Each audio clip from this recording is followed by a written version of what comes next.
और देखिए बड़ी बात यह कि इजराइल ने यह कैलेंडर आखिर जारी क्यों किया, यह हम आपको बता देते हैं। दरअसल पिछले 30 दिन इजराइल के लिए तो काफी भारी रहे ही। गाजा और जो यहां पर फिलिस्तीनी मौजूद हैं उनके लिए भी दर्द भरे रहे।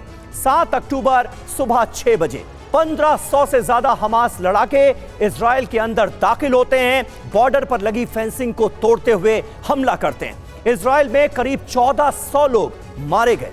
7 अक्टूबर दोपहर 3 बजे नेतन्याहू ने जंग का ऐलान कर दिया। गाजा पट्टी में इजराइल के हमले शुरू हो गए।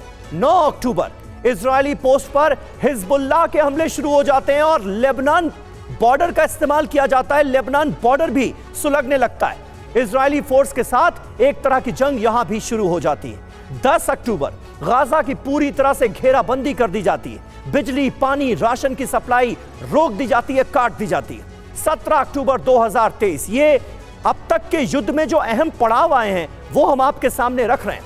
17 अक्टूबर 2023 सबसे बड़े अस्पताल अल अहली पर हमला किया जाता है और यहां पर 500 से ज्यादा लोगों की मौत हो जाती है। पूरी दुनिया में इसे लेकर कोहराम मचता है। 18 अक्टूबर 2023 जो बाइडेन खुद इजराइल पहुंचते हैं, नेतन्याहू को पूरी मदद का भरोसा दिलाते हैं और याद कीजिए अस्पताल पर जो हमला हुआ था उस हमले के लिए इजराइल को वो क्लीन चिट भी दे देते हैं। 30 अक्टूबर 2023 नेतन्याहू ने दूसरे चरण के युद्ध का ऐलान किया। इजरायली फोर्स का ग्राउंड ऑपरेशन गाजा के अंदर शुरू हुआ जो अभी तक जारी है। 31 अक्टूबर रिफ्यूजी कैंप, सबसे बड़ा रिफ्यूजी कैंप जबालिया कैंप, इस पर हमला बोला जाता है और यहां पर 50 लोगों की जान चली जाती है, उनकी मौत हो जाती है। हमास के कमांडर्स को ढेर करने की बात आईडीएफ की तरफ से इस हमले में की जाती है। 5 नवंबर आईडीएफ का दावा, गाजा को 2 हिस्सों में बांटा गया है। अधिकांश हिस्सों पर कब्जे का दावा कर दिया आईडीएफ ने और अब तो यह भी कह दिया गया है कि गाजा से इजरायली फौज वापस नहीं आने वाली है। गाजा पर कब्जा होगा इजराइल का और यहां पर सरकार कौन बनाएगा यह भी इजराइल ही तय करेगा। और देखिए आईडीएफ के हमलों पर हमास क्या दावा कर रहा है, अब ये देख लेते हैं। स्कूल को बेस बना रही है इजरायली सेना। गाजा में स्कूल बने आईडीएफ का ठिकाना, ये दावा किया गया है हमास की तरफ से। ये देखिए तस्वीरें आपके सामने हैं किस तरह से स्कूल की इमारतों पर अब आईडीएफ ने कब्जा कर लिया है और इसे बना लिया है अपना ठिकाना।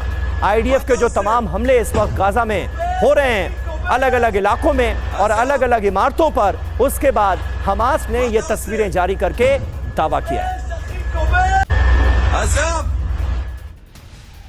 और इस बीच फिलिस्तीनी मीडिया का एक बड़ा दावा सामने आया, वो क्या है आपको बता दें। आईडीएफ पर एंटी बंकर मिसाइल से हमला किया जा रहा है। अल कस्साम ब्रिगेड ने हमला किया है। अल यासीन मिसाइल से एक इमारत उड़ा दी गई। इमारत में आईडीएफ के कई जवान भी मौजूद थे और इस बारे में पुख्ता जानकारी मिली हमास के लड़ाकों को और इस ठिकाने को उड़ा दिया गया। अल यासीन मिसाइल का इस्तेमाल किया गया है इस हमले में, यह भी हमास ने बताया है।